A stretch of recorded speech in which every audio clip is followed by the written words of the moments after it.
नमस्कार माऊली. चला ज्ञानेश्वरीच्या सहवासात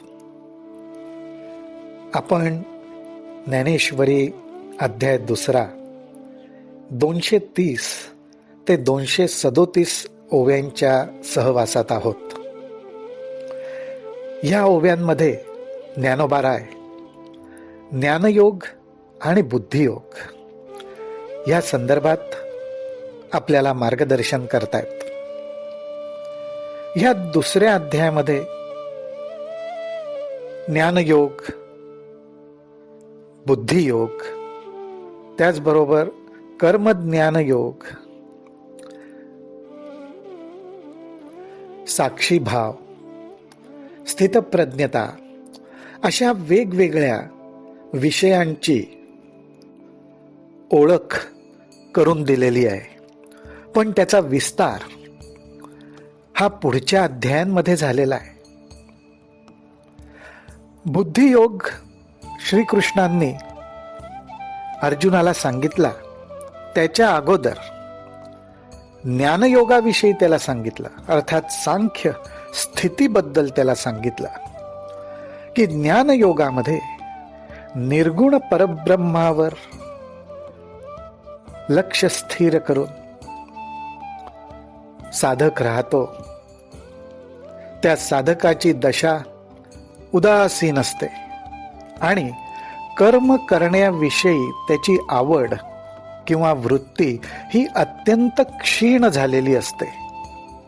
त्यामुळे तो समत्व चित्ताने निर्गुण परब्रह्मावर लक्ष ठेवून वाटचाल करू शकतो.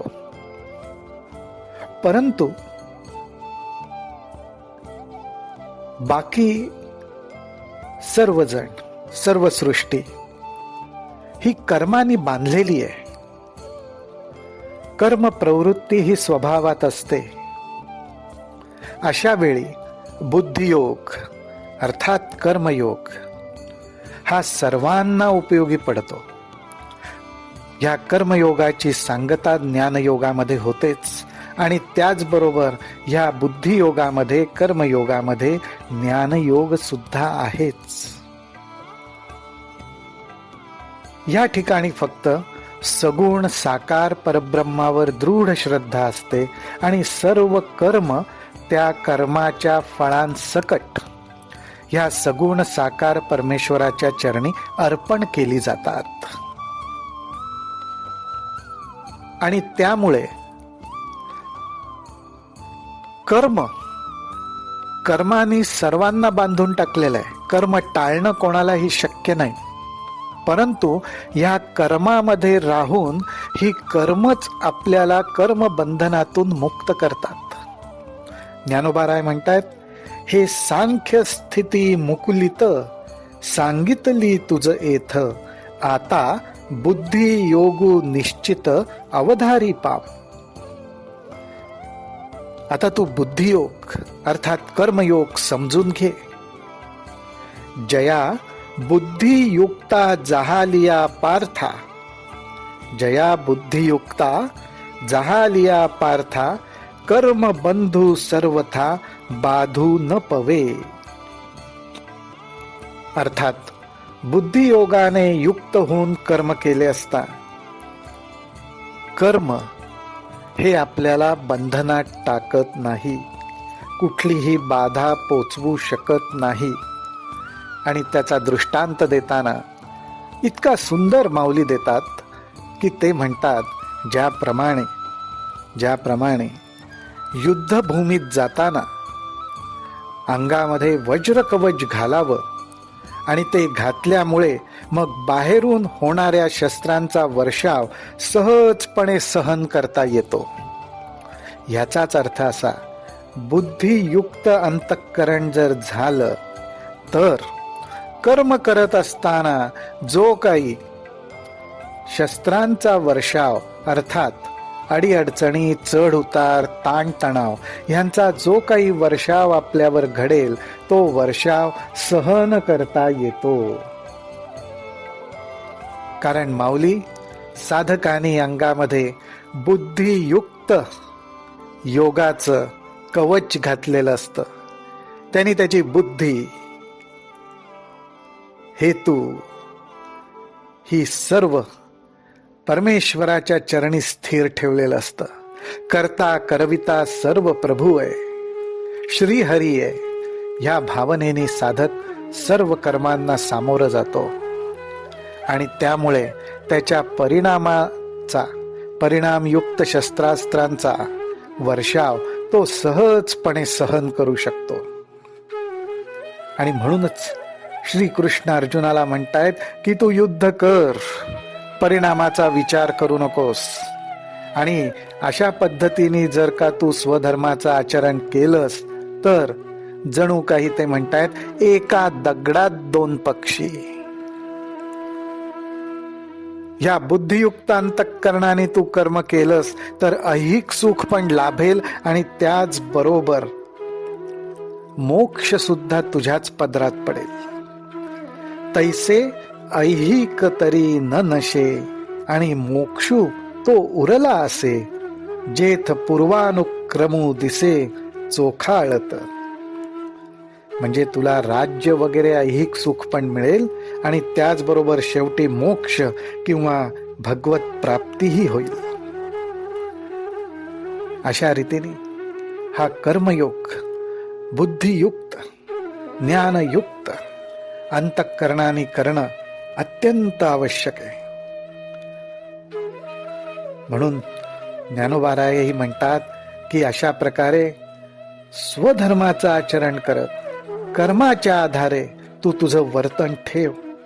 पण काय कर, कर्मफळावर लक्ष ठेवू नकोस. ते तू परमेश्वराची इच्छा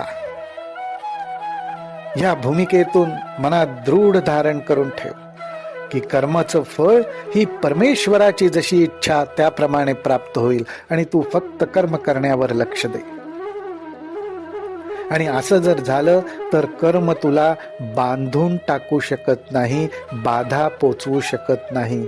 कसं तर ज्याप्रमाणे एखादा मंत्रज्ञ असतो, म्हणजे ज्याला मंत्रांचं पूर्ण ज्ञान आहे, त्याला भूतबाधा कधीही होऊ शकत नाही.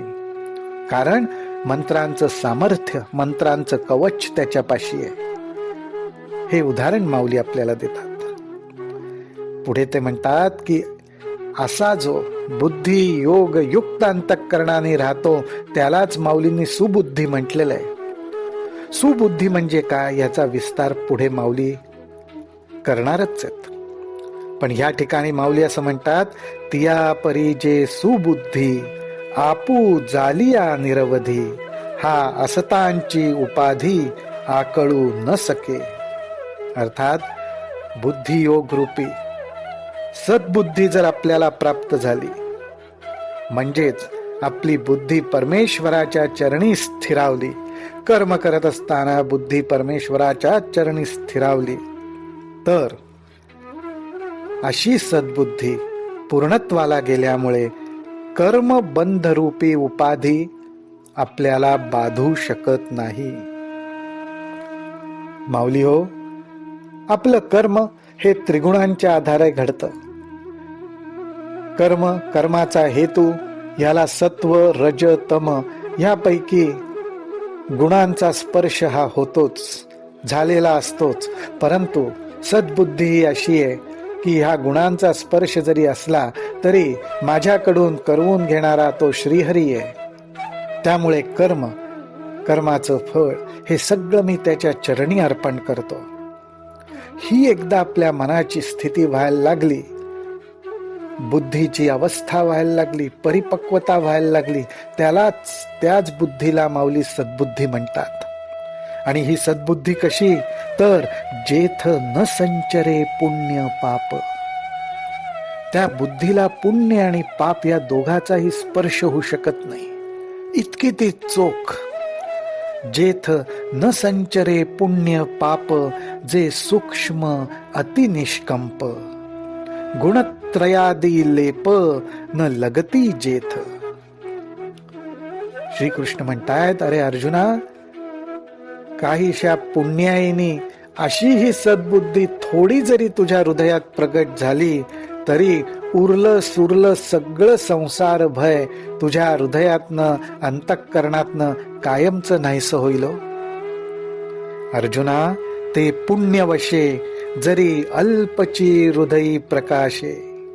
अर्जुना, ते पुण्यवशे जरी अल्पची हृदयी बुद्धी प्रकाशे तरी अशेषही नाशे संसार भय. माऊली आपल्या सर्वांना सुद्धा कुठे ना कुठेतरी ही गोष्ट घडणं आवश्यक वाटतच आहे की आपली सुद्धा मनाची अवस्था अशीच व्हावी की हे संसार भय आपल्या मनातून नष्ट व्हावं. आपण परमेश्वराच्या चरणी विश्वास ठेवून श्रद्धा ठेवून आपल्याला निर्भय होऊन या संसारात राहता यावं ही आपली कुठे ना कुठेतरी इच्छा असणारच. ही इच्छा अशा रीतीने ज्ञानयोग, बुद्धियोग, कर्मयोग यांच्या साह्याने पूर्ण होऊ शकते. हा मार्ग माऊली आपल्याला दाखवतायत. रामकृष्ण हरी, रामकृष्ण हरी, रामकृष्ण हरी.